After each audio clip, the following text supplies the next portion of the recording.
party tonight. Alright! We're gonna have a TV party, alright! Tonight! We've got nothing better to do than watch TV and have a couple of brews. Everybody's gonna hang out here tonight! Alright! We'll pass out on the couch. Alright! Tonight! We got nothing better to do than watch TV and have a couple of brews. Don't talk about anything else. We don't wanna know. We're dedicated to our favorite shows. And tonight, our favorite show is All Elite Wrestling! Double or Nothing. Presented to you by the good people at All Elite Wrestling, Cody Rhodes, Warner Brothers Television, and Bleacher Report app or something. And the Young Bucks. And Kenny Omega. Collectively known as the Elite. They were all there. I'm your host, the mandated reporter, and frankly, I'm mortified, Mr. Mark Radulich. And this was supposed to be the first presentation by the 4 podsmen, but 2 of the podsmen have fucked off for the evening. They had other engagements, so it's just me and the one and only, the disapproving dad, Jesse Starcher. How do you do, sir? Oh boy, has that ever been more of an appropriate moniker for today? My goodness. Well, Mark Radulich, I am here. I am what you would call a not disgruntled, but disenfranchised wrestling fan. Used to be a huge wrestling fan, and it seems like I just kind of fell out of it. So for myself to be invited amongst you, Chris Bailey 3 times and Chris Sheehan, to talk about wrestling, at first I was like, man, I don't know if I'm going to be able to like even participate and hang with you boys. You ever heard the phrase, I can't hang? Trust me. Sure. Yeah, there you go. I feel like I could not hang here because I know the wrestling knowledge that you bring. I've heard you in the past talk wrestling. And, of course, Chris Bailey with his massive amount of wrestling knowledge. I've just in discussions with him. So I felt a little out of my league. But, you know, I am here tonight to present a casual wrestling fan's perspective on jumping back in to wrestling, specifically a promotion that is not WWE, which is outside of my knowledge as well. So I'm glad to be here, number one, and glad we have the chance to talk about Double or Nothing. So what are we getting into here? What the hell was this all about? So last year, and we covered this too here on the network, we did another casual fans review, and that's really what these are. If you're looking for deep and knowledgeable interpretations, analysis of these non-WWE wrestling events, you ain't going to find any of that shit here. Go to 411. Go listen to Larry Zonka. He watches all this shit. He can tell you all about it. Him, Jeremy Lambert, Steve Cook, 2 out of the 3 of those guys that have a wrestling podcast on the 411 Mania webpage. It's a grand old time. I listen to them pretty regularly. They're good. They're good fellas, and they're very knowledgeable about the product, and they can tell you all kinds of tings. All kinds of tings, Jesse Stark. Big tings. Big tings sometimes, I imagine. Big tings, they can tell you. I don't follow a lot of wrestling outside of the WWE. I barely follow the WWE now. They're kind of on the verge of losing me, like they are most of their fans. But it's hard to break the Monday night tradition. I don't ever really watch SmackDown, but I still watch all the major events. I still watch the NXT events. I don't necessarily watch the NXT TV show anymore. I kind of catch up right before there's an event, which there is next week, as a matter of fact, on June 1st. But that's about the end of it. I used to try to watch New Japan Pro Wrestling on Access TV, but with all the other stuff that I do, Everyone's got things they do, Jesse, right? I hear you. Trust me, I feel you there. You know, we've got wives and girlfriends and boyfriends and transgender friends and all kinds of friends. Indeed. And we have children, boys and girls, and transgenders. I just want to be inclusive. I don't want to be exclusive. I'm trying to get everybody in there. Get them all in there, Mark. We've all got big things, Jesse. Mm-hmm. And then we have the things that we like, you know. So I watch a lot of TV and a lot of movies, and I do a lot of podcasting, and that's just what my wife lets me do. So, yeah. We do boxing on here. We do MMA, so there's not always a tremendous amount of time to watch all this wrestling outside of the WWE. Now, like I said, you have your Larry Zonkas of the world, who that seems to be what he does. So, you know, he watches all that. He knows all these people. This is more going to be, this is why, you know, it's part of the TV Party Tonight slate of Rattledge and Broadcasting Network podcasts. This is more of a casual viewer's opinion on things. How did this come across? That is the question we will ask tonight and answer for people. Mm-hmm. How did this come across for people who are lapsed wrestling fans or who may not even watch wrestling but somehow or other got made to watch this either through a friend or spouse or whatever for the first time? And did they do an effective job of hooking that audience for future viewings? These people have a TV show coming up on TNT because we're back to 1995 and it's the Monday Night Wars. Nostalgic, people. Nostalgia. Yeah, so AEW will have a show on TNT, and they've got a slate of pay-per-views coming up, which you can buy on the Bleacher Report app. It's what I did because I don't steal. Oh, wow. Look at you. My nose firmly out in the air on that one. Oh, that's great. Streams, only what comes out of my penis, sir. My wife just kind of gave me this look like, why? Why must it always be about the Glory Hammer? It's all got to be. So, you know, so that's it. That's my pre-ramble before we talk about the actual show. Did this do an effective job of hooking people who don't obsess over wrestling? Fair? Mm-hmm. Yeah, absolutely, because I am, like I said, 100% of that audience right now. I'm the guy that says, you know, the reason I did this is because it would give me a reason to watch wrestling again. Wrestling was, you know, for all intents and purposes, I watched wrestling. If you could find my MySpace page, Mark Ravitch, and when you had that little background thing that you'd write, the little background blurb. One of the things I remember writing was that, you know, I was a fan of wrestling, not only what happens in the squared circle, but some of the stories that happen behind it. Now, this was back 10 years ago, 12 years ago, somewhere around then. So I grew up, especially in college, you know, enjoying wrestling. This was at the late 90s, and you know, I still remember back in the day in the 80s watching wrestling as well. But something happened, just to where when did the WWE lose you? I would have to say, in all honesty, it was probably about 2012. 2013. Wow. You know, I used to watch WWE pretty religiously there every Monday night with all my friends. Now, you mentioned everybody's got things to do. Well, things happened. You know, I had a child. 2010, I had another child. So, you know, that kind of stacks on top of things.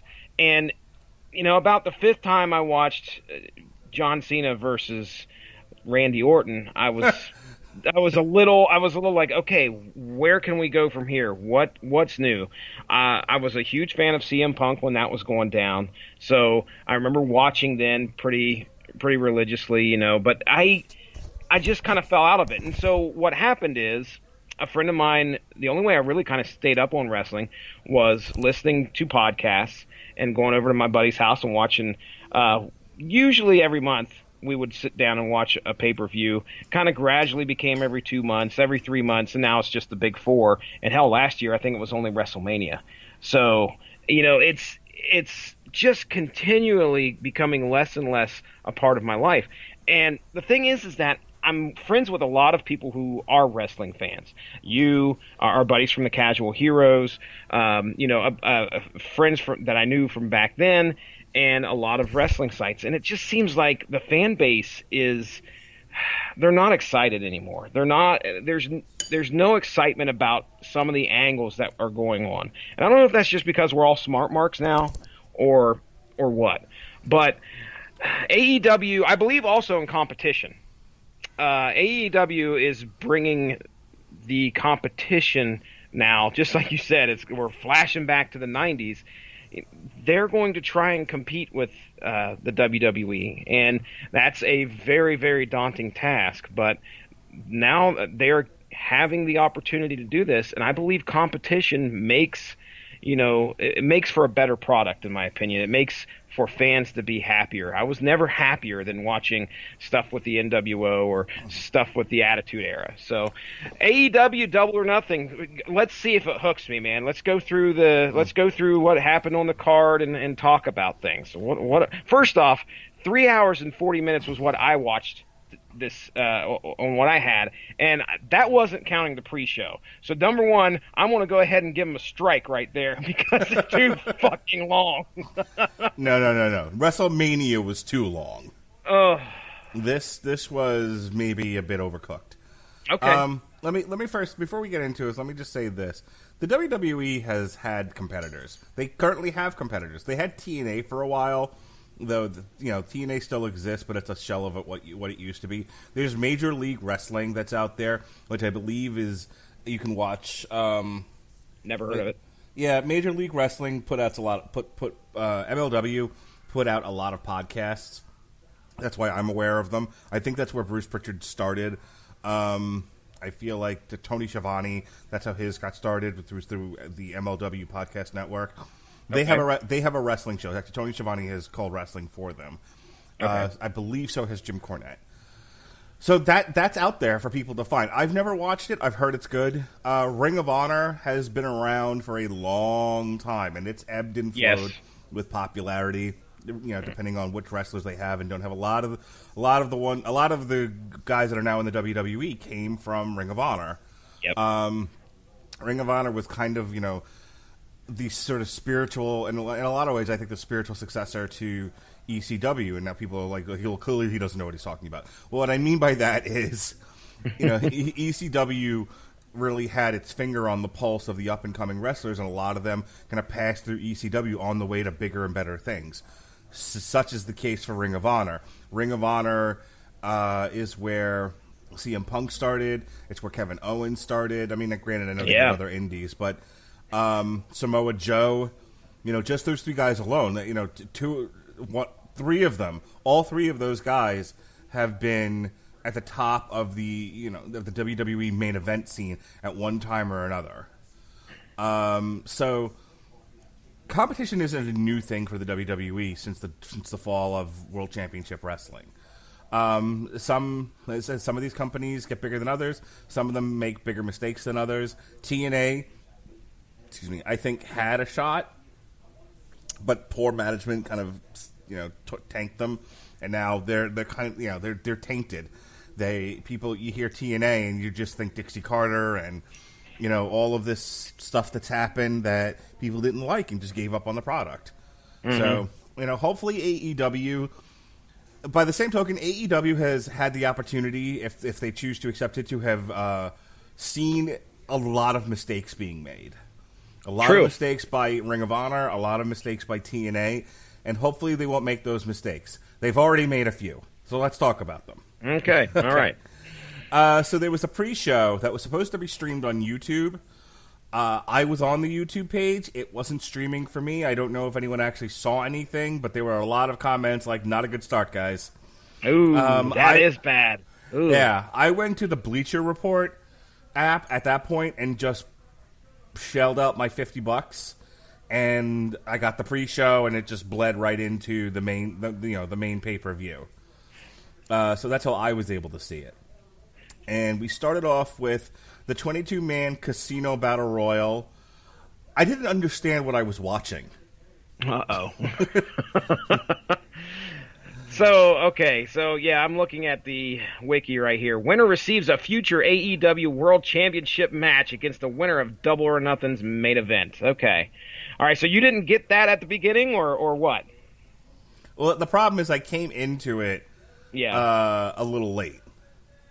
So, like, there were already guys in the ring when like I said, I was waiting for the stream to start. It never started on YouTube.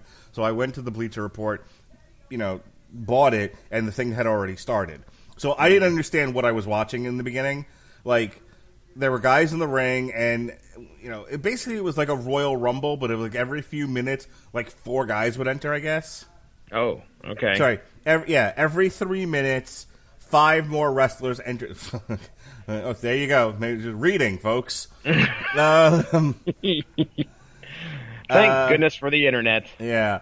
The match had 21 entrants, 5 starting the match, and every 3 minutes, 5 more wrestlers enter the match, with the 21st and final entrant entered alone, which ended up being, I think there were actually 22 guys, and the last one was Hangman Adam Page, because his match was mothballed because of issues with Pac, if I remember correctly. Okay. So the winner of this Battle Royal received a future AEW World Championship against the winner of Kenny Omega and Chris Jericho. Okay, all right. So here are some of the participants: Sonny Kiss, Brandon Cutler, Ace Romero, Glacier from WCW. That's a throwback. Yeah, buddy. Brian Pillman Jr., Sunny Days, Joey Janela, who done killed himself several times in this match. Uh-oh. I don't think he knows how to take a bump, except if it's on his head and neck. Oh, no. Oh, poor guy. Did you happen to know? Did you watch this? Did you see this one? No, I saw highlights of it, but that was just them recapping what happened. Google Joey Janela lands on head. 800 results. Yeah, pretty much. I honestly thought they fucking murdered him in the middle of the ring. Oh my. Who? I mean, you ever heard of this guy before? I'm looking at his CZW background, Pro Wrestling Guerrilla. Okay, so the first time I knew who Joey Janela was, was last year. Myself and Pat Mullen reviewed All In, which was an independent show put on by Cody Rhodes and the Bucks, and supported by Conrad of the Bruce Pritchard podcast and the Tony Schiavone podcast, and now the Art Bischoff podcast, 83 Weeks. Mm-hmm. And I think the point of All In was, it was like, what could an event that was geared for hardcore wrestling fans sell tickets and be successful and be enjoyable for people? And so it was a very snarky, very smart mark indie event. Okay. But it was successful, and they sold out the arena, and they got a lot of buys on pay-per-view. I was one of those people. And I think from that grew out All Elite Wrestling. Okay. And so I saw Joey Janela wrestle Hangman Page on that event, and I remember saying to Pat a couple of things, like, why is this professional wrestler wearing regular trunks, but he's, like, fat and out of shape? Like, why hasn't he hit a gym lately? And Pat explained to me what a Joey Janela was. Okay. So go listen to our TV party tonight on All In to hear how that conversation went. But the other thing I heard about Joey Janela was that he does a lot of like death matches and stuff. So if he's CZW, I was going to say if he's been affiliated with them, I'm sure he's been involved in a lot of that. Yeah, so I believe that's just kind of his gimmick, is to take every fucking a punch, a kick, a pile driver, a body slam, take it all on his head. Okay, so he was a recipient of a lot of rough stuff in this one, huh? Yeah. They looked like they were going to Moida! It was Moida, Jesse! Joey Janela's been Moided. Oh, it was Moida! But Hangman Page won, so he will wrestle. Can spoil the ending for people here. Adam Page will wrestle Chris Jericho at a future event. Okay. All right. Now, did you notice, and you may have caught this, I don't know or not, but one of the participants was a guy by the name of Jungle Boy. Yes. And he is the son of the late Dylan from 90210. Why would I blank on his name? Oh my gosh, Luke Perry. Yes. He's the son of Luke Perry, which is crazy. Luke Perry was on Oz. On what? Oz. Us? Oz, motherfucker, Oz. Oh, okay, gotcha. No, I did not know that. Very interesting. So, yeah, man. Anyway, I saw that. I had no idea that you could see the resemblance, and that I watched this with my wife. Actually, I made my wife watch this with me. Let's correct that. Make sure. Hey, Melissa, you don't get tortured by yourself. Jesse made his wife watch All or Nothing, Double or Nothing. This. My wife wants to know if your wife vomited after Dustin Rhodes nicked a vein and bled all over the place. That was bad. Colton was in the room, and I was like, "Oh man, look at that! Check that out! Get out of the room! It's the Crimson Mask, son. Look at it go!" But yeah, we'll talk about that for sure. But yeah, Jungle Boy, I thought that was pretty interesting. You know, Luke Perry's son. That's pretty crazy. Okay, so here's the guy that I want to talk about, and I am reconsidering my thought that I'm too fat to be a wrestler. Okay, Melissa, come look at this guy real quick. Okay, Google image Ace Romero. Ace Romero. Yeah. Okay. If this fucking guy can wrestle, why can't I? Bigger tits than I do. He does have bigger tits than you do. I got big tits. Oh, leave this man alone. Was he part of? So I assume he was in here. He was in the Battle Royal. His fat ass. Look at him, Jesse. Look at him. All right. He's not even wearing full trunks. He's wearing just the shorts. He wears short shorts. Wow. He does have a wiki entry, so I'm just curious. Oh, nope. Like his body. Nobody has taken the time to develop a wiki entry for Ace Romero. Just a link, unfortunately. No, you gotta Google "you fat fuck." That's... I see. Oh, I've seen his. I've seen his. You fuck. Or more commonly known as Ace Romero. You fat bastard. He's a big dude. Yeah. I'm gonna start running again and get some wind, and I'm gonna become a professional wrestler, get signed for millions of dollars for AEW, and I'm gonna wrestle. Millions of dollars? And then I don't know. I think he got hundreds of dollars. Hundreds. He may have gotten tens of dollars. And a sandwich. they paid him in Cheetos. Oh shit! Oh man! Oh, this fat He's bastard. back there in the back. He's got like 6 bags of Cheetos around him, asking the other wrestlers if they got paid. I got my payment early. Oh damn! I hope you're enjoying this. Motherfucker, Mark. I hope you're enjoying the show, everybody. Remember all that technical stuff we said we don't talk about? There's prime example number one. Love you too. This guy's my new favorite wrestler, by the way. This fat ass. Romero. So yeah, this guy was in the Battle Royal, and he eventually got eliminated. Yeah, I was rooting for him though. I wanted him to win.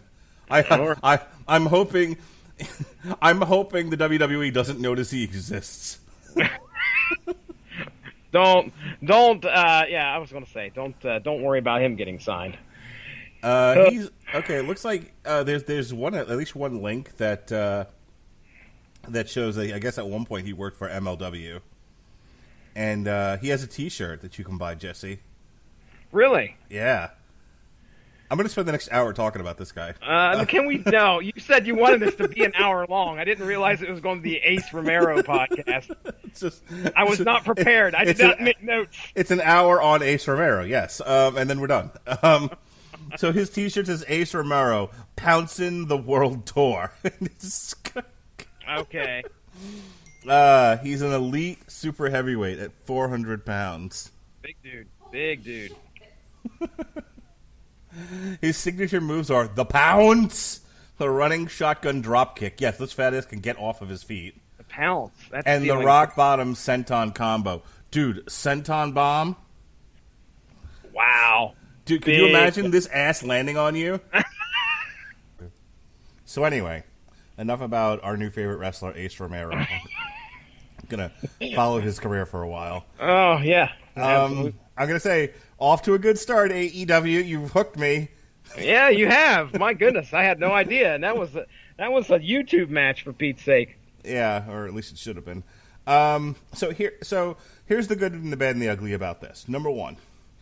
Now, granted, I didn't get to see the first few minutes of it, so I'm not going to put this on them. I may have missed when they explained what was happening, but the commentators don't do a great job of telling you who the fuck anyone is. Yep. Or what their deal is. Yep.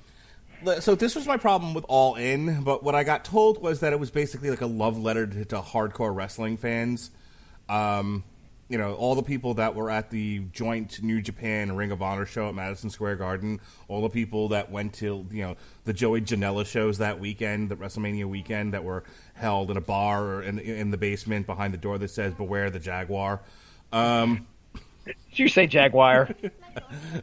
I should have said leopard. The line is leopard, but you fucking crazy person got me. Yes, Jonas, how can I help you? Jonas. Can you have a water? Yeah. You can have water. Yeah. That's what I'm Okay, where's your thing for the water? Your one of your water bottles.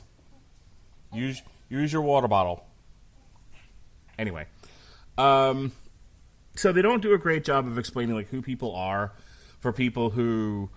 What I was saying here is like All In. Okay, they can get away with that. That basically most of the people watching it, would have known who these people were and didn't need a big explanation. But I think once you've made that jump from trying to make a point with an event to that event is now a company, now you should be thinking bigger. Now you should be thinking how do we retain these people? And I don't think they do a great job of that, and that's going to come up a couple of times throughout this event. Okay. All right. So Yeah, go ahead. I agree. I was going to say I have a specific note here for one match where I was just like, okay, somebody tell me something so I understand what the hell's going on.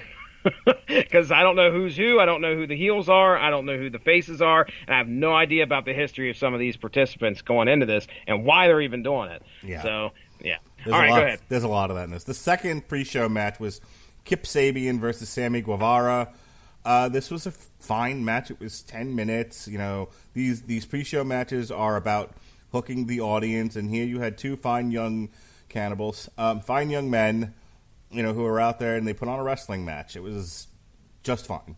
This is one of the. See, but again, let me just say this now because it runs throughout the entire show for the most part, with the exception of like Cody versus his brother. And I don't know about Chris Jericho versus Kenny Omega because I'm not going to lie, I passed out somewhere between the Young Bucks match and the Chris Jericho Kenny Omega match, which is better than I normally do, by the way. Yeah, well, that's good. The CPAP did its job. But what the WWE used to do really, really well, and they've since gone away from, but I think they need to bring it back, and this company definitely needed to do it, was packages about the wrestlers before the matches. Mm-hmm. Who the fuck is Kip Sabian? Mm-hmm. Who the fuck is Sammy Guevara? Why is he wearing a panda on his head? He had a panda on his head?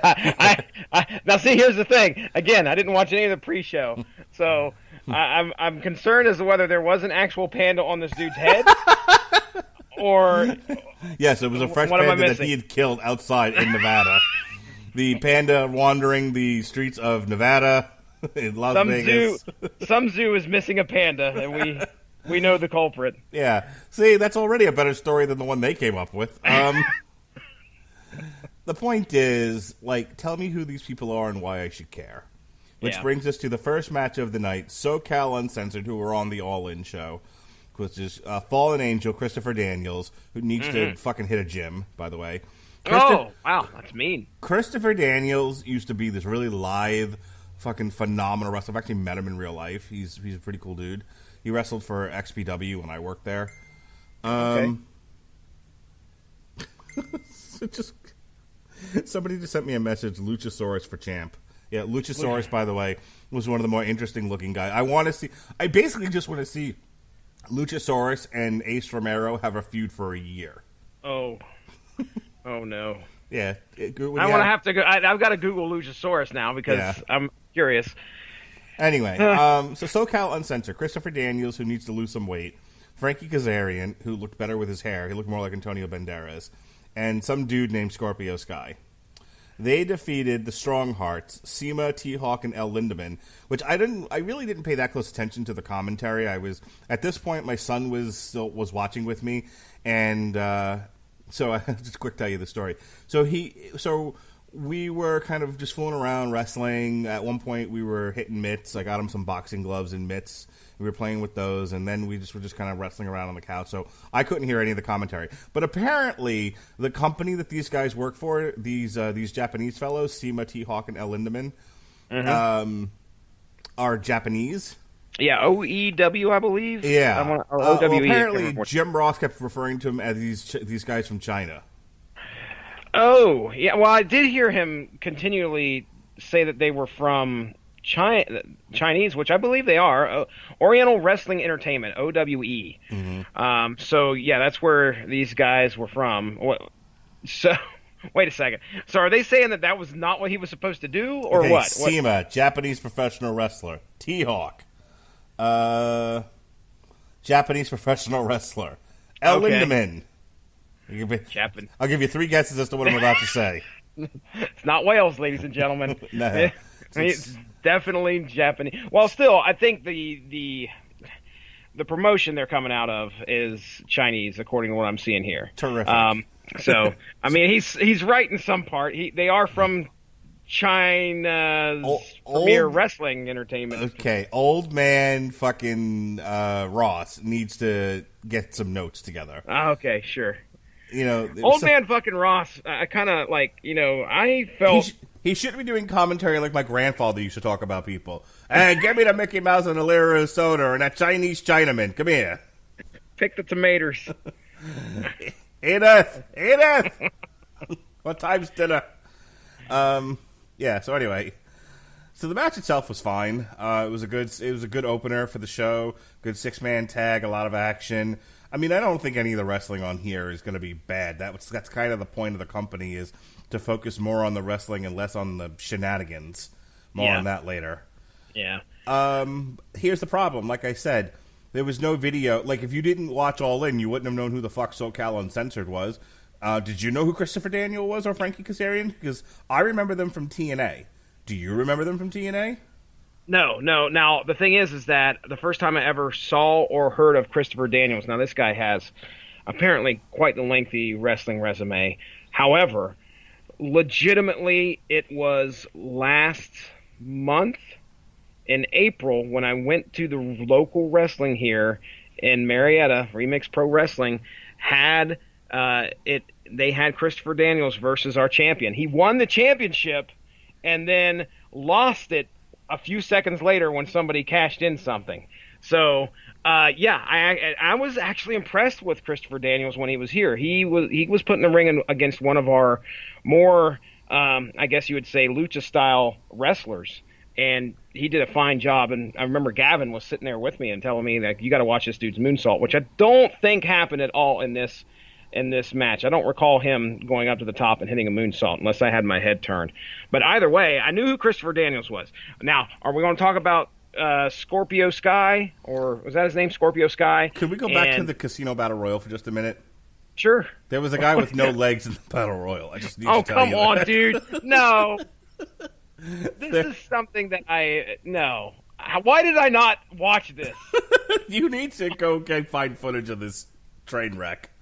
I am Lieutenant Dan. There was no legs in this Battle Royal. Are you? No, there was a guy with no legs, and my wife sat down and watched it with me. She was like, "Lieutenant Dan, you ain't got no legs," and then when she fucked off for a while. Now let me read you something here. It says, in professional wrestling, a battle royal is a multi-competitor match type in which wrestlers are eliminated until one is left and declared a winner. Typical battle royals begin with a number of participants in the ring who are then eliminated by going over the top rope and having both feet touch the venue's floor. You know, she made the same point to me. Wait a... Damn it. Oh, well. And I'm going to tell you, I don't think he gets to eternally win battle royals because he ain't got no feet. That's the greatest thing ever. Greatest. I'm pretty sure it's inferred when your feetses or stubses is. Oh, dear Lord. Oh, man. This motherfucker did a 619 in this thing. I don't want to make jokes. I am legitimately scared of making jokes right now. I just do not want to. But I wanted this Battle him to Royal win. apparently is the best thing that's ever happened on this card now, and I want to watch it. Yep, you had Ace Romero, a fat ass, a guy with no legs. There was some greatness in this thing. Some dude that looked like Mortis. What was his name again? Luchasaurus. Yeah, Luchasaurus. Tommy Dreamer was in there. By the way, there was this guy named Orange Cassidy. Have you heard of this fucking idiot? I know how an Orange Cassidy is. Apparently, an Orange Cassidy is when you walk into the ring like a sloth, and you like lightly touch people, and you throw kicks that are basically just tapping the guy in the legs, and everyone acts like you're, a kickboxer from the movie Bloodsport. I never even heard of this dude ever. Neither have I, and it would have been nice if we had gotten some information on him other than it's Orange Cassidy, like a fucking Muppet. All right, anyway. Arms in the air, everybody's screaming. All right, do you have anything to say about... I have nothing else left to say about SoCal Uncensored versus the Chinese Chinaman. I think it was a solid first match, good opener. You got to grab the crowd. You got to, get that crowd going a little bit. And this wasn't a stinker, for a curtain. Well, it's not really a curtain jerk of a match because there had been a couple before this for the people actually in attendance, but for the pay-per-view itself. I enjoyed it. I had a good time. There were a couple spots I wrote down here that there were, let's just put it this way. There were plenty of good spots to keep the match very, very entertaining. And I've never heard of the best Meltzer ever, which is apparently, I think, the finishing move. I don't understand what you mean by finishing move, because nobody had any finishers in this. They may have impactful moves that everyone kicked out of until their time was up, but nobody had an actual finisher. The best Meltzer ever. It was the best Meltzer. It was the worst Meltzer ever. It was the best Meltzer ever. The best of times, the worst of times. Hi, Lily. How can I help you?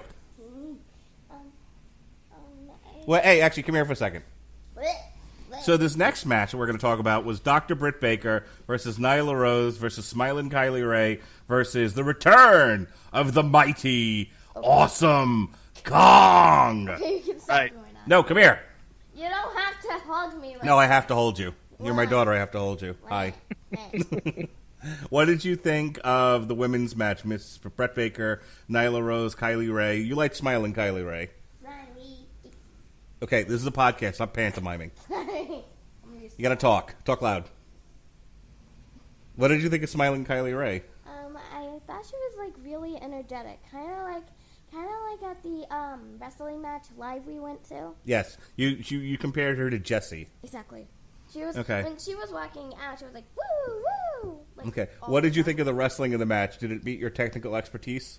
Yeah, I was really sad when Kylie did not win. Okay. What did you think of Dr. Brett Baker? She was a little bit surprising because when the guy said she'll knock out your teeth and then she'll give you a free denting, like for some odd reason, I didn't get when they said that. Because she's a dentist, so she'll knock out right. your teeth and then she'll put them back, and then she'll give you new ones because she's a dentist. Get it? Yeah, but the part when she said knock out the teeth, why would a dentist do that? It's a very good question, Lily. You should write for this company. My last question: what did you think of the return of the mighty, awesome Kong? I feel like she was overdressed. You feel like she was overdressed? Yes. Oh, what is? let's It looked wait like a second. She was wearing armor, and and whoever would bang into her, they would just have to go to the hospital. Okay. And I know.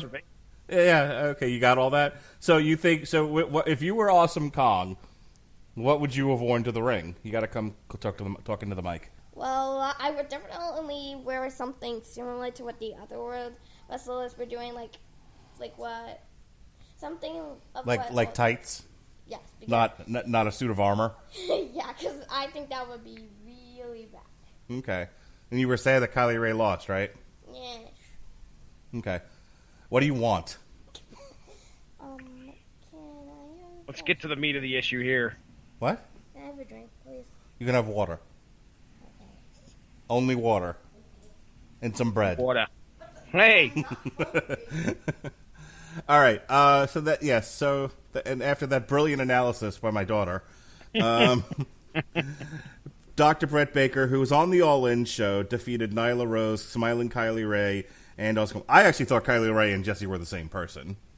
I had to look up who the hell Kylie Ray was, who also does not have a Wikipedia page. I was very excited to see the return of Awesome Kong. It was the first surprise of the night. She didn't do shit. She looked had intimidating, and Let me tell you a little bit about Awesome Kong. She actually was that was one of the ones I'd been treated to watch here personally at our local wrestling promotion, and she did something very similar. Now, I had seen her a few years back, and I don't know if this was just as she was going out because of potential pregnancy.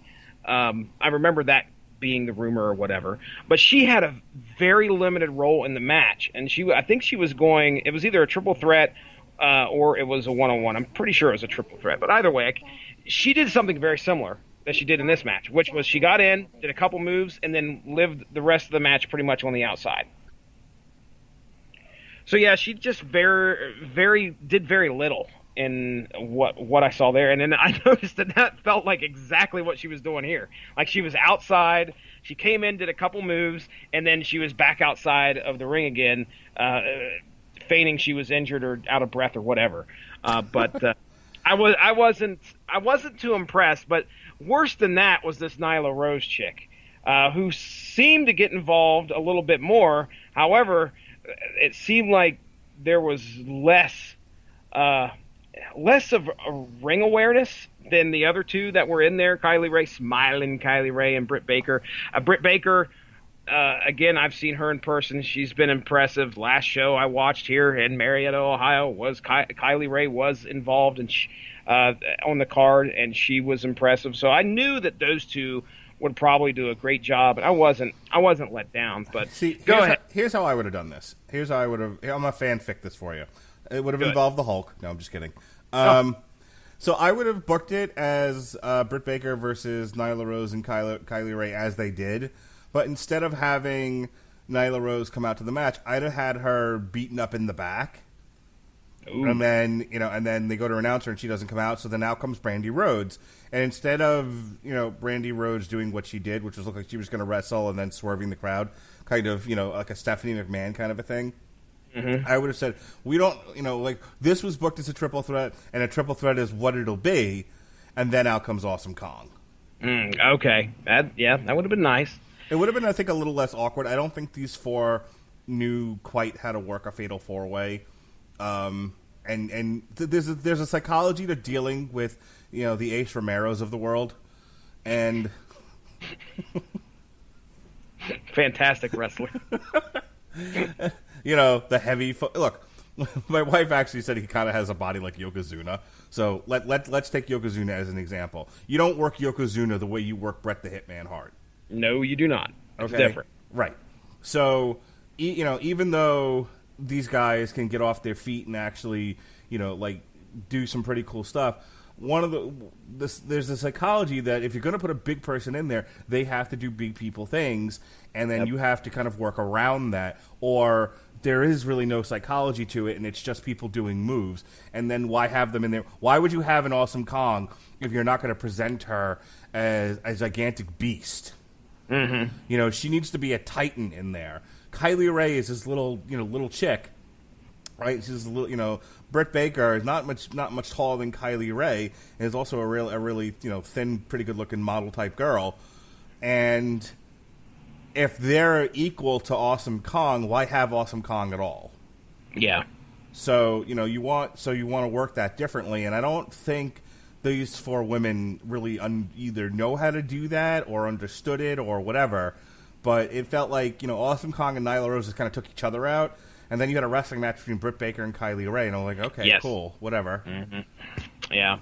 And if I remember correctly, the finisher, there was some sweet chin music involved, it looked like. And then the finisher itself, I can't remember what exactly it was. did like either a suplex, brainbuster, or neck breaker. I cannot remember, but it did not look like it went smoothly. Whatever happened, it ended with Joey Janela landing on his head. He's just in the back. He falls down. What the hell happened? He's like when Damian Sandow was the Miz's stunt guy. It's like Brett Baker hits a drop kick on Kylie Ray, and Damian and fucking Joey Janela just throws himself out a window. But here's the thing: he has no idea about what's going on. Okay, he's just trying to live, and all of a sudden, like just out of nowhere, he's like catering. All I want's a Pepsi. Oh, poor Joey Janela. That's great. Book that shit. Janela versus the Air. He might take less damage that way. All right. Anything else about the women's? No. It was it was nice to see women that I actually recognized. I recognized every one of these ladies except for Nyla Rose. Had no idea who she was, but the other three. So instead of telling you about who Brett Baker is and Nyla Rose and Kylie Ray and kind of explaining to you what their beef is and why these were thrown together in a match or telling you anything about them other than kind of showing you a picture, they showed a video for a wrestler who wasn't on the show, but I guess is coming to AEW. And the one thing they did do with one of the participants, Kylie Ray, is that she was supposed to do an interview on the pre-show, and instead some guy who called himself the Librarian came out and he shushed people, and then some other girl came on to the... See, I shouldn't be saying some guy and some girl. You should know who these people are. Right. By the end of that segment, like, I should have known who these people were and why they were shushing people and what that had to do with the match. Here's the thing. For to the unpaid intern who works for AEW who's listening to this, don't put stuff on your show that doesn't have to do with your show. You're not the WWE. You don't have 3 hours to fill every week, plus SmackDown, plus NXT, plus 205 Live, plus spaghetti, plus ham sandwich. Okay? You had a little over 3 hours until your next show. That's a lot of... You're paying for this time.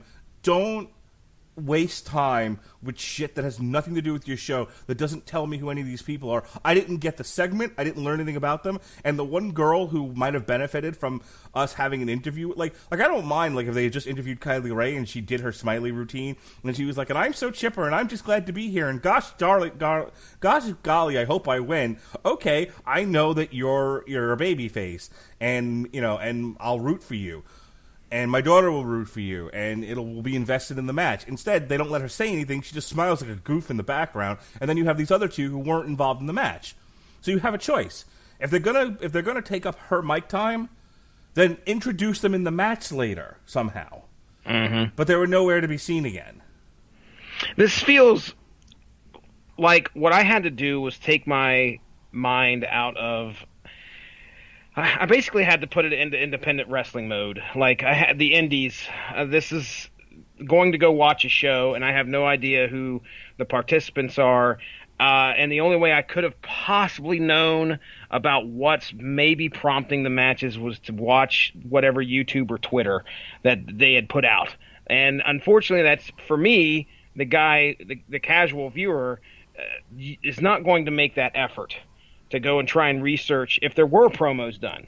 But that's the feeling that I got, was like, okay, well, this is all these people thrown into these matches. You may not know who they are, but they're here to entertain you in some way, shape, or form. But I would have loved to have a background as to why they're doing it.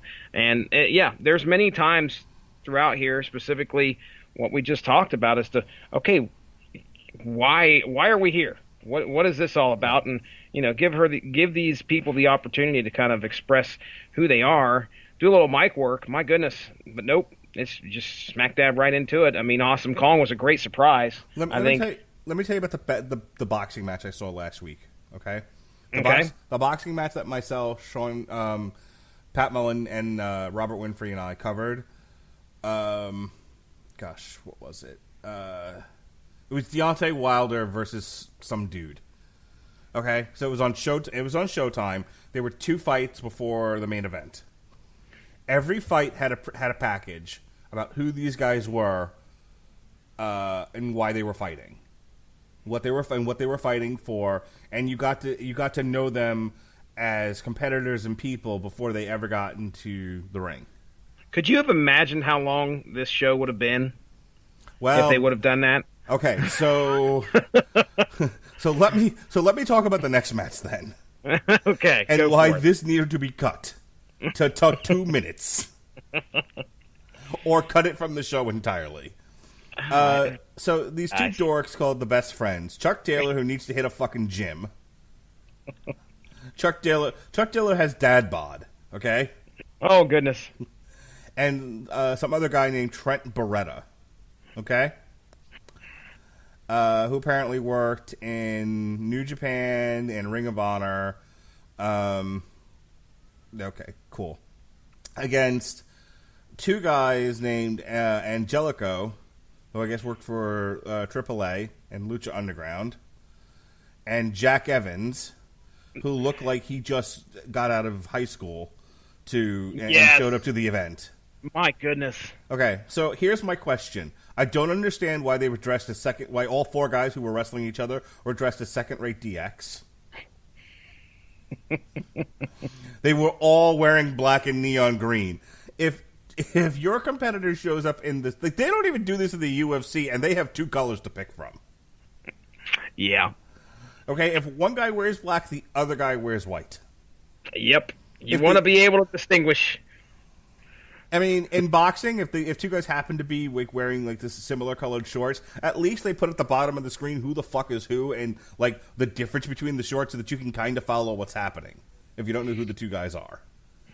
This is my last note when I was writing notes out for this match, and it was, who the hell are these guys, and why aren't the announce team putting them over? Because it was like they didn't even know who they were. It really felt like they had no clue. Like four guys from the audience just jumped in the ring and they were like, "Well, we don't have time. We have time to kill, so why not?" I believe that the crowd was seriously chanting, "Who are you?" Okay. So we'll get to that. Hold the notes on that. I will. I will. So yeah, all four guys wore the same colors, which confused the fuck out of me. Yeah. Which was even better because my son couldn't follow this one at all. Okay, the 5-year-old had a real hard time with who the hell was who. He was like, "Are all four guys fighting each other?" I'm like, "No, it's a 2-on-2." Well, who's on what team? I can't tell. They're both wearing black and green. Not good, people. Okay, nope. and on a show where like all the matches, literally the shortest match on here was 10 minutes long. You can occasionally do like a 5-minute match, especially for what they did at the end. This should have been a quick 4 or 5 minutes. Get in, get your shit in, get out, because this isn't about a match anymore. This is now about what happened at the end. So I'll tell you who these guys were, and the only reason why I know this is because I looked it up. I don't know who these people are or where they came from, but they're apparently called the Super Smash Brothers. Who? Angelico and Jack Evans? No, the two guys that showed up at the end when the lights went out. Oh, I got it. Yes, that's right. Because that's where they're chanting, "Who are you?" And we have these dudes that just, nobody knows who they are. The announce team has no clue. And all these, I'm like, why? What are we doing here? Why was this not promoted? So let me tell you what was wrong with this, okay, and how it should have been done. Okay, one, cut this for time. If it was going to be a 12-minute segment, 5 of it should have been a match, and then the last 7 minutes should have been the schmaz at the end. Yeah. Okay, so the lights went out, and thankfully when the lights came back on again, Sabu wasn't in the ring. Pointing to the heavens. All right, I'm not gonna lie. I utterly stole that one from Larry Zonka. Sorry, Larry. Anyway, so the Best Friends win. Chuck Taylor, who needs to hit a gym, him and Christopher Daniels need to lay off the carbs, and Trent Beretta. Give your sandwiches to Ace Romero, okay? Stop it. Just a little payment for him showing up. A little bit more. This Angelico fellow who looks like the spiritual successor to Alex Wright. And again, Jack Evans, who looked like he just got out of lacrosse practice at the local high school. Get some trunks, pal. Oh Anyway. boy. So they should have had their short match, and then you can do it the way they did it. I was kind of fine with the lights come out, and then the lights come back in, and the Super Smash Brothers are there, and then the lights go out again, and then the lights come back on, and the minions are just whip beating the shit out of people, and the Super Smash Brothers are kicking ass in the ring, and that's fine. Here's what was missing: they needed like a mouthpiece to say, "We are the Super Smash Brothers from the..." Didn't happen. From the glorious reaches of the Terror Vortex, or wherever the fuck they're from. Didn't happen though, did it? No, no one knew who these guys. And then either there should have been a guy in the ring doing it. But if you can't like get him a manager or a mouthpiece to explain who they are, then at least someone on the commentary team should have heard of who they were, and should have told the audience at home if. Unfortunately, they wouldn't have been able to tell the audience that was there that were chanting, "Who are you?" Yep. But at least then the viewing audience wouldn't have been. You're putting on an event in a world with a lot of distractions. You really don't want the viewer at home to be like, "Hang on, let me check Wikipedia because I don't know what's happening." Your fucking events better be sponsored by some Wi-Fi provider, because everybody's going to be on the fucking phone trying to figure out who and what is going on right now. All or Nothing brought to you by Spectrum Cable. Free Wi-Fi at the event. Needed. Yeah, so I had no idea who the fuck the Super Smash Brothers were. Nobody knew either. And then the commentator's just like, I don't know who these guys are. So again, stop assuming the audience knows what you're doing. You're a little too snarky for your own good, which was the problem I had with All In. All right, so that was that. Again, the wrestling was fine. Meh. So, yeah, I had a few notes. There was like a 6. One of these times somebody's just going to come up with it's not going to be a 180, 360 splash. It's just going to be infinite. Somebody's just going to stand there and spin somebody in the air while they flip, and then they'll land a splash. It's going to be amazing. They're going to land on their head, and Joey Janela's going to get a headache. It's going to look like, Sonic the Hedgehog doing a spin move in the middle of the air. It's boom! And there's just going to be like a bunch of rings in the air. And I mean, at this point, I wrote down here I was kind of worried about the crowd. I couldn't tell if they were in it or not, but they ended up getting back into the match. It was kind of hard to judge the crowd, just because what I'm used to seeing. You could hear a lot of reactions, which is great, but everybody seemed to be sitting down most of the time. There were a couple times throughout this event where I remember seeing people stand up, and they were really, they were into it. We had some chants, which is great. But in this particular case, at the end of this match, the chants were not exactly on the side of the wrestlers here or the creative team. So anyway, yeah, Best Friends. I like the tag team name Best Friends. I think that's fucking hilarious. All right, so this next one was, WCW was good for this, bringing in some foreign talents to fill out a card, give you something you don't necessarily see in the WWE. So that's what this next one was. This was a 6-woman tag between Hikaru Shida, Ryu Abe, Ryu Mizunami, and versus Aja Kong. There are 2 Kongs on this card. Yuka Sakazaki and Emi Sakura. Okay. I actually got through that pretty good, didn't I? Yeah, I will. Yes, here, golf clap. So why'd the Asian woman come out with a mustache on? I just was completely flabbergasted by that, number one. Well, I mean, clearly she was doing a Freddie Mercury impression. Oh, okay, all right. Now, Is that seriously what it was? Is that what it was? Why she was doing Freddie Mercury, I have no freaking clue. Okay, all right then. Hang on one second. Okay. So anyway, all right. So this match with the 3 Japanese women was fine. It was, like I said, it was like World Championship Wrestling. Used to do with the New Japan. Lucha Wars. Yeah, Luchas, or the I don't think it was New Japan back then. It was whatever the fuck the name of the company they stole the NWO was from. All Japan, I think it was at the time. So the big thrill here was that this was Aja Kong.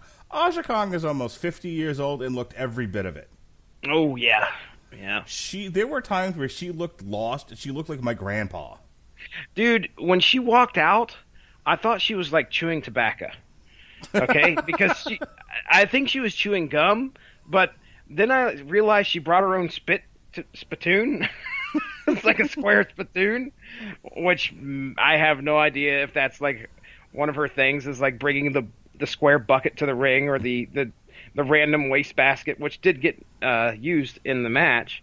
But either way, I was like, why is this Japanese lady chewing tobacco and bringing her own spittoon to the ring? But yeah, she looked older. Now here's the thing, I got a little education from you and Chris Bailey in regards to Aja Kong, and she's got rather a bit of storied history about her. But again, Mark Radlich, no clue as to any of these wrestlers, no clue as to why they're there, what the driving force is. So, all it was just okay. Am I going to be entertained by the wrestling? And yeah, I mean, there was some stuff that surprised me, some entertained me enough. But I brought up boxing earlier, and boxing and UFC do a really good job of telling you something about these people so that you have some investment. But at the end of the day, you're watching two people have a fight. Mm-hmm. And that's the attraction. So with wrestling, I feel like if you don't have any kind of investment in what's going on, you're watching people do a gymnastics routine. Yeah. Which isn't nearly as interesting. And I think that's my problem with shows like this, with some of what WWE does these days. There's a lot of assumption you know what's happening, and there's a lot of just, well, here's some wrestling. Like, WWE has a tendency to not focus on the wrestling, which is the whole reason why companies like this are springing up. But they go too far to one way where it's too much focus on personality and bullshit, and not enough focus on actual wrestling. Like, I feel like you get punished if you can actually wrestle a decent match. Unless Vince McMahon already likes you, then nothing you do is wrong. If you're blonde and you have big tits, or if you're a big Greek, swarthy looking Samoan Greek looking motherfucker, if you're willing to swear fealty and kneel before Vince McMahon, kiss the ring, lest you be burned by his dragon. If you're not one of those people, then he doesn't really, he gives no fucks. But, if you are one of those people, then nothing you do is wrong. Anyway, but then you have a company like this, which the pendulum, I think, swung too far in the other direction, where it's like there was too much focus on the wrestling and not enough focus on the personalities and stories and psychology, which is what sells wrestling. Yeah. I mean, I guess it's tough to kind of put that in the forefront a lot of times, because you have real no way to build up something. I mean, you could. It's just like maybe they made a decision not to do that and just, again, just like you said, focus on the wrestling. And to that, sometimes it becomes a detriment where, the wrestling's good, but why should I care? But that's the thing, is like the wrestling was okay in this, and there were a couple of spots I was entertained by. I think there was a bit, actually, where one of the gals on the one team, I guess they were the heels. Excuse me. I guess they were the heels. One of them was hitting Aja Kong with like a kendo stick, and she ended up getting clocked in the head by Aja Kong's spittoon. Whatever the hell that was. And that was fun. But I mean, here's the thing. You can get away with one or two matches that are just about wrestling and there's no presentation to it. It's just people doing a thing. Because there's a novelty, I think. When it's people, from another company, and it's like, okay, well, here's an attraction from Japan, and you've never heard of these people, and we're not really going to tell you a lot about them, but they're going to do some wrestling, and it'll be a lot of fun to watch. And you can kind of get away with the novelty of that once or twice, but then the rest of the time has to be focused on angles and storytelling and psychology, and that you need packages, you need backstage vignettes, you need interviews, you need stuff knitted to the central spine that is wrestling, in order to keep people hooked. And that's what a lot of this was missing. Until we got to the next match, which was Cody versus Dustin. Oh, yeah. Yeah, this thing, this was one of the actual promos that I had the chance to watch, Cody Rhodes' promo. And so I knew kind of what the stakes were going into this. I knew it was brother versus brother. And, of course, both of these entertainers, both of these professional wrestlers have such a great, lengthy career behind them that you're invested if you are a wrestling fan for at least the last 10 years. But if you were a wrestling fan for the last 30 years, it means even that much more. Mm-hmm. So I was down, man. I was ready to see what was going on. Can we talk about, like, Cody's, just real quick, I want to mention Cody's interesting entrance. His stupid entrance? You didn't like it?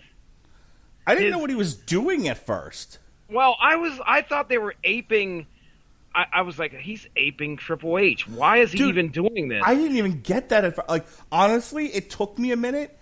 Like, I saw the throne. Now, in the beginning, they did this like 16-bit intro where all the major wrestlers were done as 16-bit characters, and that was kind of funny. And in part of it, they were carrying Cody on a throne.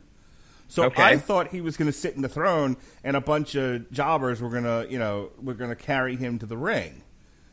And I'm like, okay, that's pretty cool, Now that I didn't see. I didn't have that in my head when I watched this. So yeah, I did. That's what I thought was going to happen. I thought like King Cody was gonna make his debut, and then he just kind of walks past the throne, and then Brandy Rhodes looks under the ring. And I'm like, what are we doing? This isn't a ladder match or anything. Yeah. Like what's she going for already? And she goes and she, of course, gives him the mallet. All right, the hammer, the sledgehammer. And and they're like, yes! They've got their glory hammer in the air. And then he walks over, hits the thing. A weak explosion happens. A pre-cut piece falls off. This was the hokiest thing I've ever seen. And then it was like, look how big my dick is. I'm Cody Rhodes, and my penis reaches all the way to the ring. Like, ugh. I dug it. Well, what's funny was I was like, he walks over to the throne, and I'm like, this is very indicative of Triple H. No way, And because it had those skulls, and it had that cross or whatever there at the top of it, and I'm like, nah, he can't be that obvious. And then she goes for the sledgehammer. I'm like, whoa, what are we doing here? I thought it was a blatant, like, very piss poor rip off of the WWE. I should have known they were smarter than that. And then when he walks the sledgehammer over and nails the throne, I was like, okay, so I liked it. So answer some questions for me.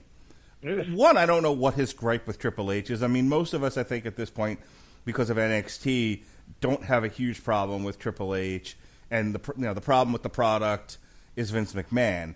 So I'm not entirely sure what the beef with Triple H is all about. But then again, I didn't work with the guy, and maybe his gripe is you're in all these crazy WrestleMania matches with your stupid entrance, and I got relegated to 97 guy ladder matches and shit like that. I don't know. I'm not Cody Rhodes. I don't really care either. Here's the thing. He was wrestling his brother, who also just quit that company. He wasn't wrestling Triple H. This wasn't an inter-company feud where somebody was coming down holding the mantle of WWE to where that would have... It doesn't apply... Yeah, it doesn't apply to the match. Well, okay. I think my interpretation of it was he was making a statement about all of the pageantry, all of this, all of this production that goes into a WWE program, all of the unnecessary glitz and glamour, when it should just be something simple. And what he was doing was showing, and I don't think it was a cut on Triple H in any way. I think it was just, although it was, hey, we got the throne, we got the hammer. I guess there's no way to separate the two. But I took it as a symbolic gesture of him taking that sledgehammer and just tossing all of that which WWE stood for away and showing them that, this is going to be a superior product. That is not where you're going to rely how you on. do that? By putting on a superior product. And right now, I don't feel like this show was superior to anything I've seen in an NXT show. Okay, I can't argue against that because, like I've said, I haven't watched anything NXT-wise for a while. Do you have the WWE Network? I have access to it. Okay, here's what I... Okay. So here's my challenge to you. I was actually talking to Chris Bailey before we went on the show tonight, and we're talking about doing another Sunday night coverage show on my birthday, as a matter of fact, for this Saturday's NXT show. Okay. So there's an NXT show on June 1st. Let us assume for a moment it's as good or better than the previous. I mean, the one WrestleMania weekend was phenomenal. I have no complaints about that show. We actually talked about that in the WrestleMania weekend TV party. It was to me it was the best show of the weekend. But I would challenge you to watch this Saturday's NXT show on June 1st. This one from, I think it's Connecticut. And let's talk about it the next day and tell me if you thought it was a better show than all other things. I wouldn't ask you to compare Money in the Bank or anything because the WWE's main card product is crap. So it's not really a fair comparison. But the NXT show is sort of meant for wrestling fans who like wrestling and want wrestling. So I would challenge you to say, NXT, an NXT show that isn't really anchored to any of the big WWE shows. There's nothing going on this weekend except for, in wrestling. There's a boxing show on that I'll be doing commentary for, but nonetheless, go ahead and watch this weekend's NXT show, and then let's talk about it. And I want you to say with a straight face that AEW was better. Okay, all right, and I think that's fair because I will be walking into something like that again without any idea about promos, any idea about who's fighting who. So I can make that comparison pretty fairly in my opinion. So yeah, I'll do it. So yeah, I thought the throne thing was stupid. He was number one. I think the best way for them to acknowledge the company is to not, the best way for them to compete with the WWE is to just do their own thing, put on the best product that they can put on, and stop worrying about and stop taking digs at the WWE. The WWE doesn't really concern itself with these other. They know they're out there. At least some, the people that work for Vince know they're out there, and obviously there are disgruntled employees who would prefer to leave the company at this point. Sasha Banks, Luke Harper, the Revival. There are people who want to leave. So I was worried. Sorry, go ahead.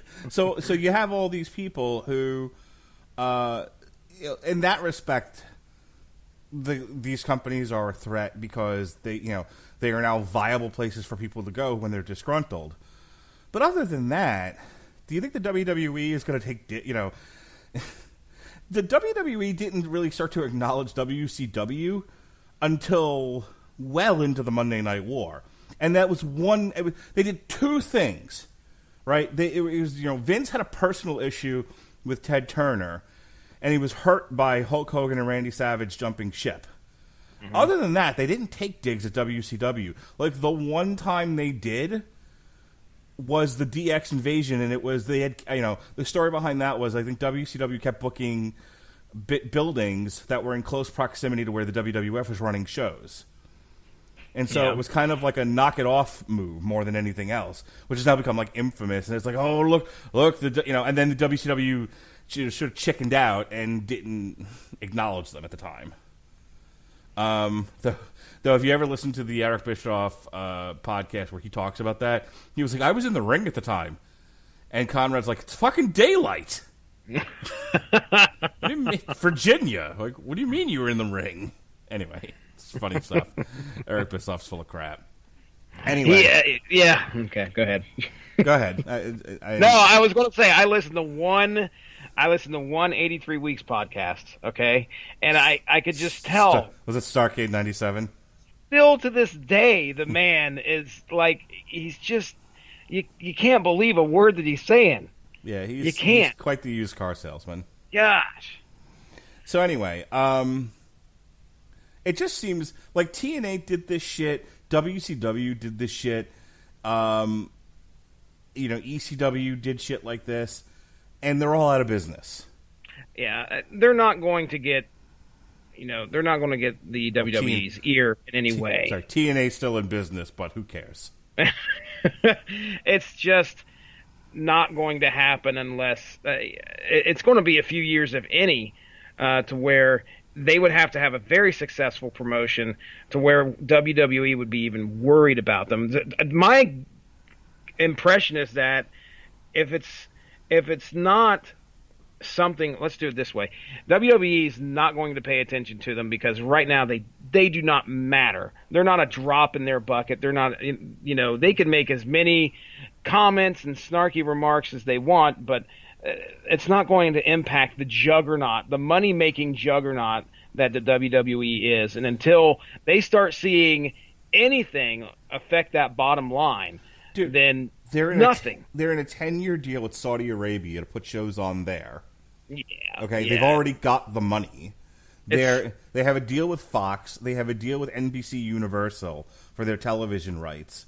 They could honestly stop booking buildings and just start putting on matches in studios and CGI an audience around them.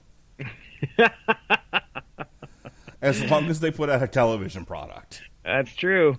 And, it'll be what you want to see is people that are so upset with the WWE, which is a lot of what we kind of get here.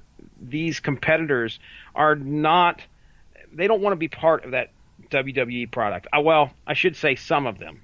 I'm pretty fucking sure Ace Romero gets a contract from Vince. He's taking it. He's going to take it. But that's kind of like what, just again, what we've said before. AEW is for that passionate wrestling fan, the people that want to see wrestling. They don't want to see all of the, the unnecessary stuff that's been going on around it. So either way, let's talk about Rhodes versus Rhodes here. We've got to talk about this because we've got maybe through the gross bloodbath, the unnecessary gross bloodbath that took place. The Crimson Mask. It was more than a mask. Yeah, it was. I mean, dude, it was.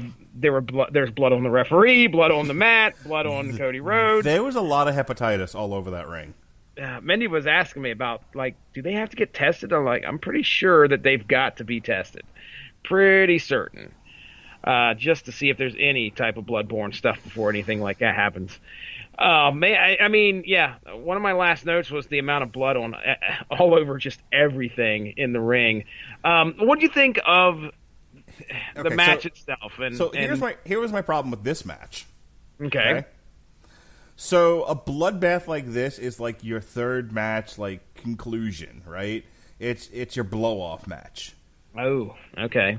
I don't understand why they thought, like, there wasn't a blood feud between these guys. Or at least, like, everything going into this was, Dustin's like, I just want one last road. I want one match where I'm not humiliating myself, that sort of thing. And Cody's like, I just want to kill the McMahon family. That was what I got out of this match. Okay, your anger's misplaced, brother. Like, Cody's just like, I just want this company to succeed and dance on the grave of the WWE. And Dustin's like, I just want to be in a match where I'm not humiliating myself and wearing, like, Madonna cone tits or something. I want to not have a stutter. I want to not be a joke character. So that seemed to be the motivations of both guys. It seemed to have. Oh, and their match at Fastlane was a pile of shit. So they kind of wanted to, to show they could do better. This to me, like, the lead into it just felt like a lot of whining. Okay. Vince didn't let us have a feud. Vince wouldn't let us be a tag team for very long. So wow. So they have this crazy, violent, over-the-top bloodbath, and the guy who isn't bleeding wins. Tell me how that made logical sense. I knew that Cody was going to go over. I knew that he should have been the one bleeding. Well, Cody comes into this sort of with the heel vibe, in my opinion. So I mean, you had to make Dustin look vulnerable. You had to make him look like he was going to, he was 50 years old walking into this match. Yeah, he didn't need to bleed gallons of blood to look vulnerable. He looked vulnerable walking to the ring at 50. It's a very good possibility that much blood may not have been meant to be drawn there. Him and Aja Kong didn't know where they were by the time they got to the ring. Oh, shoot. Him and Aja Kong had to be back at the old folks' home before their curfew was over. Leave Dustin Rhodes alone. My gosh. He's the natural, all right, the naturally old.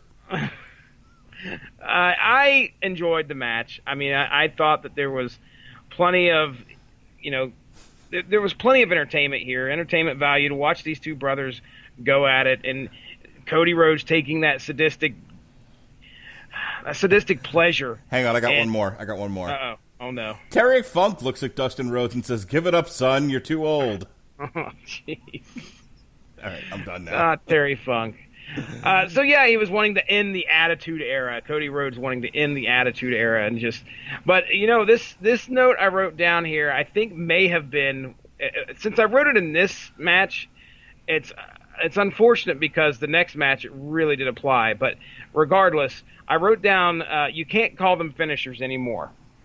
We've already kind of said that, but I wrote that down here, which in the Dustin Cody match, there was quite a few crossroads. There was quite a few, what you thought was going to be the end, and of course we went to a 2 count. I don't know. Why wasn't this on last? I mean, I know why now, but really, don't you think this should have gone on last? In my opinion, yes.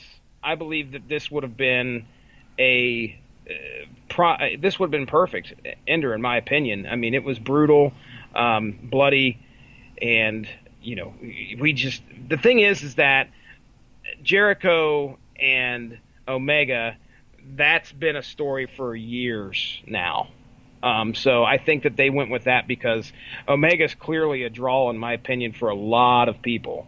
And of course, the feud between him and Jericho, it's the reason what you'd want to put. There's no doubt you'd want them in the main event, in my opinion. So I understand putting them here. I'm all right with Dustin and Cody being here. So would it have been better in the last match? Maybe so. I have no idea, but I know why it's here. I would have liked to see it in. If I'm booking this thing, there's no way this doesn't go on last. Okay, I hear you.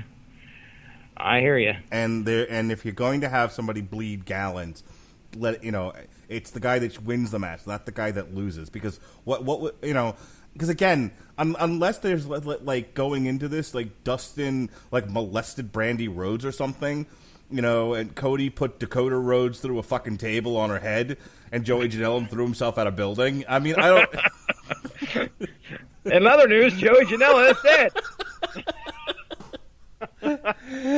I think we should need to call up Joey Janela hey, what if your gimmick is that you're being affected by a voodoo witch, and every time someone sticks a pin on there, you get hurt? Only it's not that; it's another wrestler. Yes, it's a wrestling move. He's just laying in a ball, one leg in the air. Somebody's got him cradled in the pin. What is wrong, Joey? I can't breathe again. I've been like this for the. Somebody help! Once again, he's in catering. He's making himself a sandwich, and suddenly he just flips over. Oh! Someone did a 450. Laying there paying. Oh, that's classic. Oh man. So okay.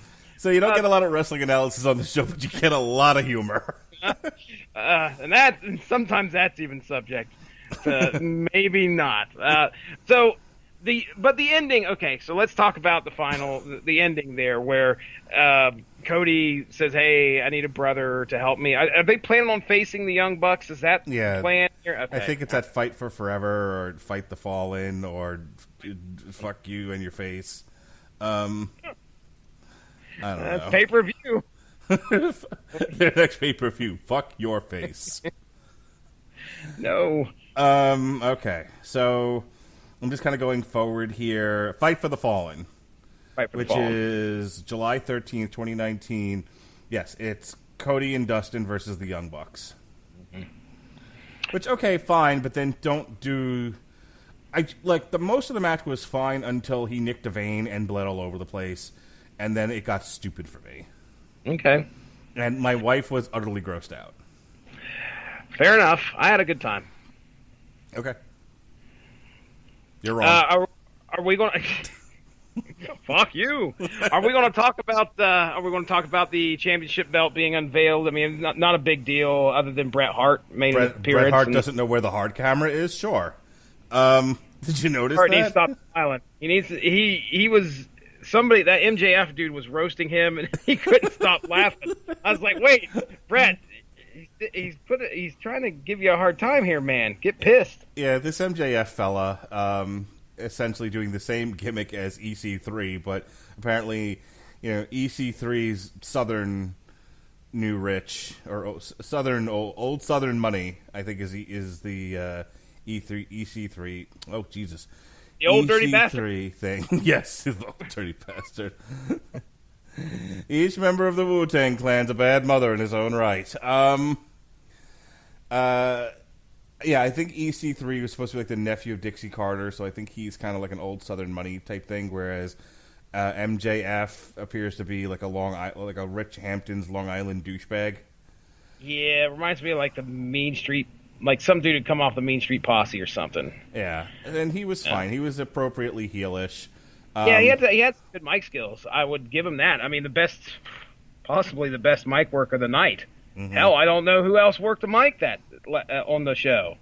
This segment went way too long, okay. And I don't understand what the point of this was. Like, if the Kenny Omega Chris Jericho match wasn't for the belt, I don't understand why they needed to have this segment on here in the first place, because you present the belt before the match. Yeah, I don't know, just to maybe give a little bit of what we're going, look at this. They're actually putting a little effort into promoting what's going to be upcoming by MJF versus Adam Page. Well, I don't know. I have no idea. I imagine MJF's going to be involved in Adam Page's life here, giving him a hard time for the next whatever until he faces the winner of Jericho Omega. But anyway, I don't know. All I know is that MJF learned me one thing, Mark Radulich. Adam Page is not a horse professor. Yeah, MJF is not a horse professor. Something along those lines. For a show that clocks in over 3 hours long, they could have cut this segment. Cut this segment in half. The best friends bit in half, and we're back under 3 hours again, which is a pretty good time for any single event. I agree. All right, so now we have the Young Bucks versus the Lucha Brothers, and again, there were a lot of high-impact moves, not a finisher to be seen. Nope. Best match of the night, in my opinion. I have a feeling that some other people would disagree, but, man, I had a blast watching this. Ray Phoenix is fucking phenomenal, dude. I love watching him work, and the Young Bucks are always fun.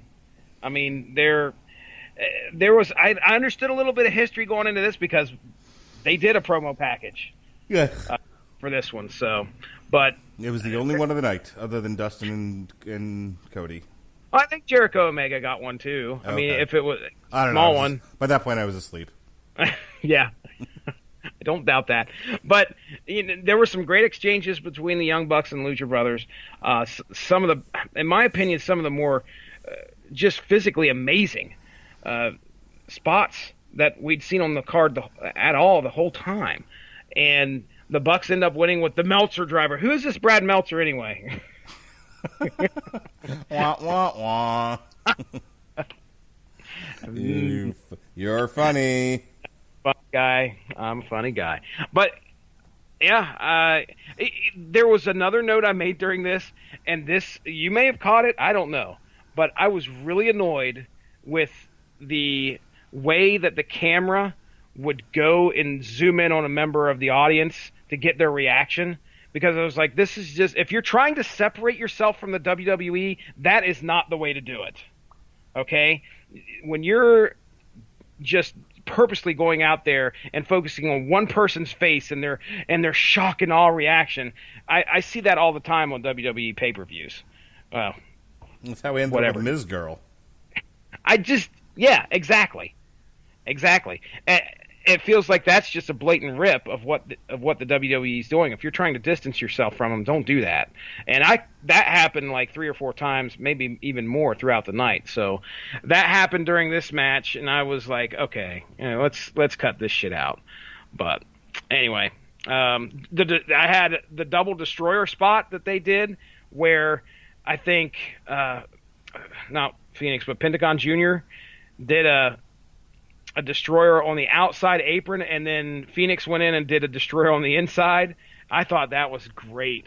But anyway, I liked it, Mark. I don't care what you have to say. Okay. What do you think of that? It was fine. I mean, it was a good match. The WWE at one point used to do a good job of kind of giving you an appetizer platter, You had some chicken wings here, and you had some zucchini sticks here, and you had some mozzarella sticks, and a quesadilla. It was different things. It was little bites of different things, and then you got your steak.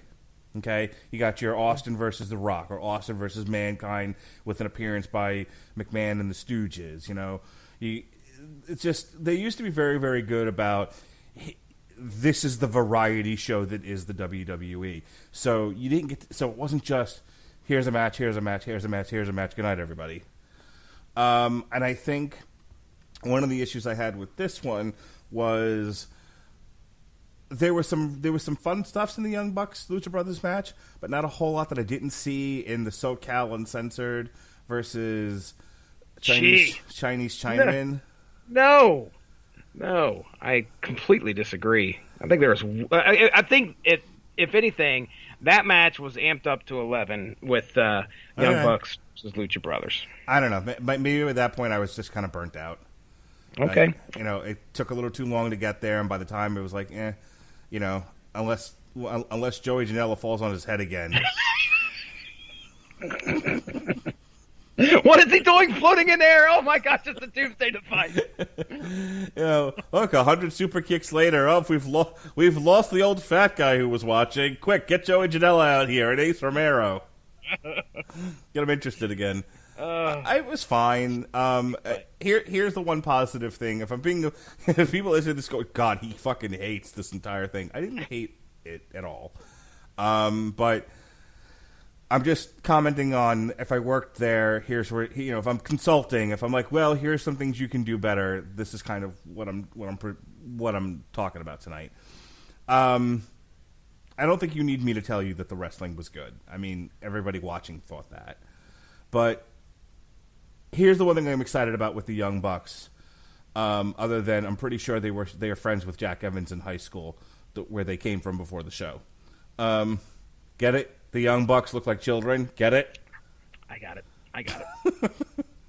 Jack Evans. Is that they seem to be taking tag team wrestling seriously. They made a point of mentioning it on the show. Mm-hmm. And so I think there's an opportunity here with like the Revival coming in and some of these other tag teams for there to be really great tag team wrestling, which is something I really enjoyed growing up as a kid. I'm from the days of the Killer Bees, the Hart Foundation, the British Bulldogs, in later years, the Brain Busters, Arn Anderson, Tully Blanchard, the Wild Samoans, the Islanders, just all these great tag teams from back in the day. Obviously, Demolition, then the Road Warriors, / the Legion of Doom. There were such great tag teams once upon a time, and tag team wrestling was so good in the WWF. And now, it's a gimmick used to get the main eventer over. Oh, look, it's Steve Austin and Shawn Michaels. They don't get along. Now they're tag team partners. And they just won the belt. It's a reference to 1997, everybody. So it's, but they've been doing that shit forever. And it's like, whatever, So I'm kind of hoping to see like a Young Bucks revival, multi-match feud. I want to see more tag teams, and then I think the Young Bucks. The one thing the Young Bucks do well is I think they can organize a tag team match. Obviously, they did one with the Lucha Brothers that you apparently can't stop talking about. You fucking yapping. Loved it. You. Absolutely loved it. All right, you need to hose yourself off a bit. Loved it. So I think there's potential for a lot of fun there. All right. Lastly, Chris Jericho versus Kenny Omega. Chris Jericho won, and Dean Ambrose showed up in the crowd. Apparently chased off fucking Chris Jericho. But I've heard he's going to feud with Kenny Omega. Cool. I'm sure that worked out really well for Renee Young when she shows up to work on Monday. Ooh. Because Dean Ambrose and Renee Young are an item, right?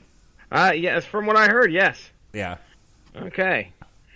And Dean Ambrose told Vince McMahon that he's just gonna like go into retirement, maybe do some indies, not go immediately to AEW. Fuck you, Vince McMahon. Never mind Vince McMahon. I feel sorry for Renee Young. Yeah. Who pretty much still has a job because she's a girl at this point. Because if she were a dude, she'd be gone. Mm-hmm. Yeah. She'd be, somebody. The Usos would have put icy hot in her underwear. Somebody shat in her bag. Yeah. So, a couple notes on Jericho Omega. Just a couple things. Okay? Apparently sponsored by Cracker Barrel, which really should have sponsored Ace Romero's match in the first place. But either way, they had a big Cracker Barrel in the corner, and they couldn't get it out at the beginning of the match, which was fucking hilarious, because Jericho walks over, grabs the Cracker Barrel, picks it up, and shoves it through the second rope, and then admonishes the referee for not doing it quicker, which was hilarious. And then there was a spot in the match where Jim Ross, good old JR, watches, I think it's Jericho, tries one of the competitors, I wish I could remember who, attempts a DDT, all right, and it flops miserably to where Jim Ross says, that was the ugliest DDT I have ever seen. I was awake for that. And then, as if it wasn't enough to call out the botched spot, the guys go and do it exactly over again. They do it a second time, and of course he nails it perfectly the second time. But, so he's got a new move. Jericho's got a new move called the Judas Effect. Yeah, it's a spinning back elbow. I say it's a new move. I don't know. It's probably been something that's been around for a while. But either way, wow. But anyway. Unenthusiastic. Here's the thing. Love the Young Bucks Lucha Brothers match. And I was like, Jericho and Omega have to follow that. Mm-hmm. And in my opinion, I think the crowd was very hot for that match between the Young Bucks and the Lucha Brothers. I didn't know if they were going to be able to show enough psychology or whatever to kind of keep everybody interested in this match. I said that these two have this storied history behind them, their rivalry. And in my opinion, I wasn't exactly impressed with the match. I don't know about you, but I mean, it was okay. Jericho came off like a dick, which, that That was kind of the way he was supposed to. He was shoving the cameraman and doing all this other stuff. And Jericho, I think, in a lot of people's opinion, is the bar. This guy has done so much for a lot of wrestlers. He didn't look as in shape.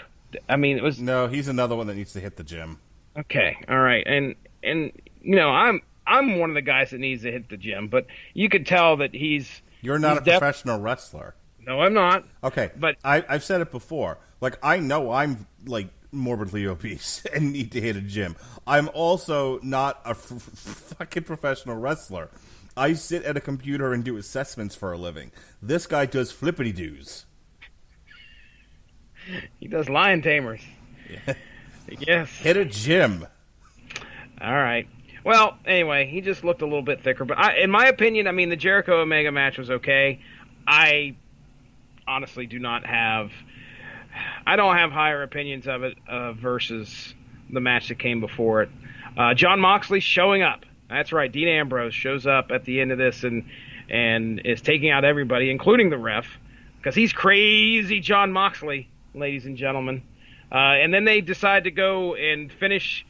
It's Omega and Moxley battling outside the ring to where they make their way up onto the props, the poker chip props, and proceed to duke it out there as well. And I think Moxley hits a DDT right there on the poker chips, sending us out on one crazy note, setting up. Why whatever. does that finish off Kenny Omega? Why not?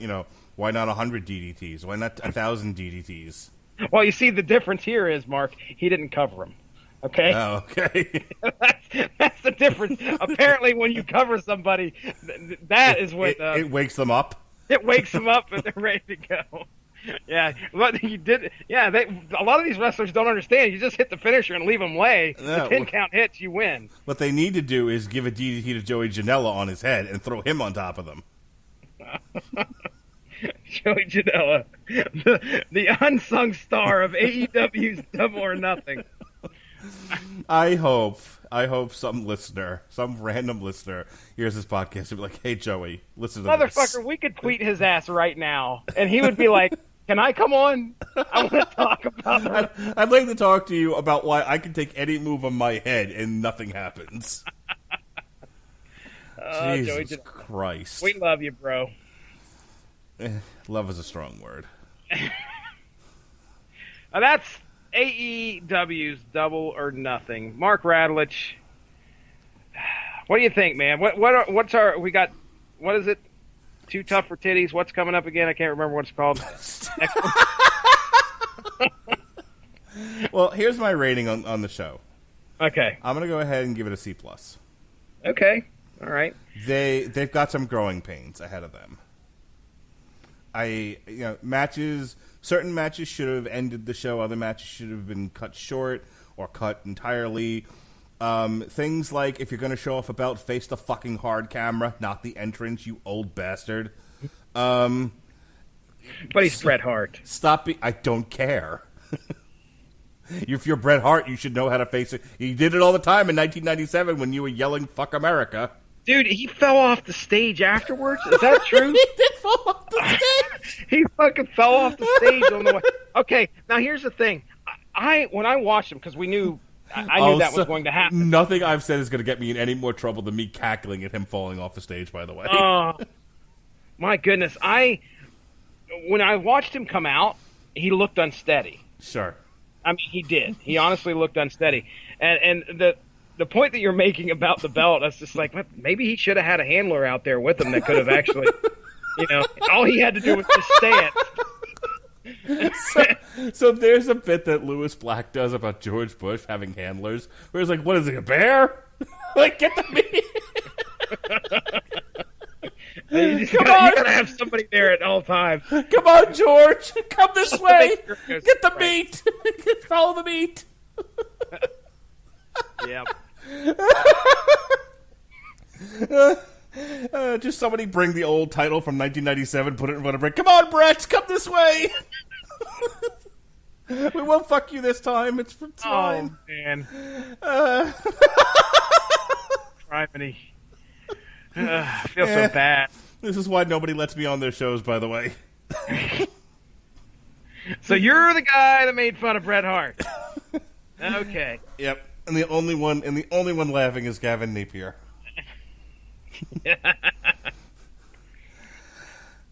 So anyway, yes, continue. So there's some production things they need to work on.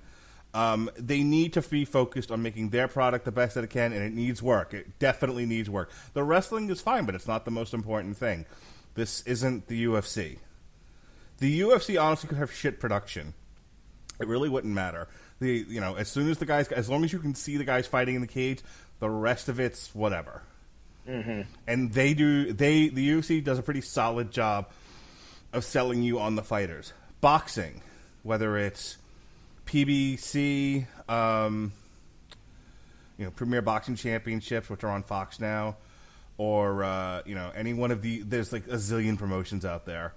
But whether it's boxing on Showtime, if it's one of the PBC events, ESPN, whatever, DAZN.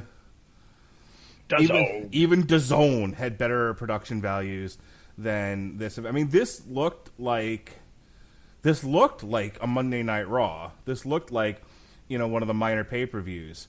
But there were so many technical errors about it that it's like you can tell they're so focused on like, oh, look at us, we're not the WWE, we're not doing stupid storylines or whatever, that they're not really focused on how they can just make the product better. And it's the little things, Jesse. It's the little things that matter. Two guys can get in the ring and have a fake fight, and the fans can chant, "This is awesome." But if you just depend on those fans to pay your bills, you're going to be out of business within 3 years. Okay. All right. Well, I mean, if we're giving letter grades, I might go a scotch higher and give it a B-. But I've seen NXT. I've seen so much better. Yeah, I will not deny you that. Me personally, I'm definitely the casual guy walking into this. I'm the guy that hasn't watched wrestling from another promotion since probably, I don't even know if I've watched TNA. That is how casual, sir. That is how casual I am. So, I was entertained. I had to take off my WWF Raw hat and say, okay, well, I need to be invested in all these storylines. I had to get past that after the first match, and when all the Japanese women showed up that I had no fucking clue what the hell was going on. I had to say, okay, all right, this is just for entertainment value. Watch what's going on in the ring. Be entertained. And I was. For the most part, I was. So as for a first showing of AEW, for me, I'm going to give it a B-. There are some things to work on. A lot of the stuff that you said, I would echo. Definitely production value, and definitely, give us a story for everyone. Give me a reason why I should cheer or why I should boo. These guys coming in here. So, but I had a good time. It was. Oh, and again, just as I said at the beginning, one of the major strikes, in my opinion, was it was just too long. And I would have hated to have been a part and actually watch the pre-show as well and just add to it. So, but I'm glad I had the chance to watch it and discuss it, Mark. So we'll see if we do the NXT show. I will definitely give that a shot, and we'll do a little bit of a short comparison at the end. All right. Tomorrow night tomorrow we're going to have a double shot of shows. In the morning, you're going to get the John Wick show that I've been promising you since last week. Sean was not able to record on Thursday, so you got your Game of Thrones episode a week early. And then on Friday, for whatever reason, he wasn't prepared. So we're going to do it Thursday. We're going to do Long Road to Ruin. Oh, he hadn't finished seeing John Wick 2 is what happened. So we're going to talk about John Wick and John Wick 2 on Memorial Day, because what better way to spend, Memorial Day than talking about a guy killing an entire army full of people. You'll also get the source material for... It's horrible. You'll also get the source material for Blood Ties, that if you hated this episode because you hate me, good for you. I won't be on Blood Ties, so enjoy. Happy Memorial Day, everyone. Damn You Hollywood, Alexis Hana will join myself and Robert Winfrey, who's gonna fucking hate that movie. Oh, boy. Ooh, boy. If you enjoy listening to Robert scream and yell about how much he hates something, get tuned into the Aladdin review this Tuesday on Damn You Hollywood. Oh, no. On Wednesday, myself and Jesse Starcher will talk about the new Swan Enemy. Yes, indeed. And then on Thursday... myself and The Last Word, Robert Winfrey, and Mr. Toxic Masculinity, Patrick Mullen, will review Extremely Wicked, Shockingly Evil, and Vile. It's the Zac Efron Ted Bundy movie. Very good stuff right there. We will take a break Friday for station identification.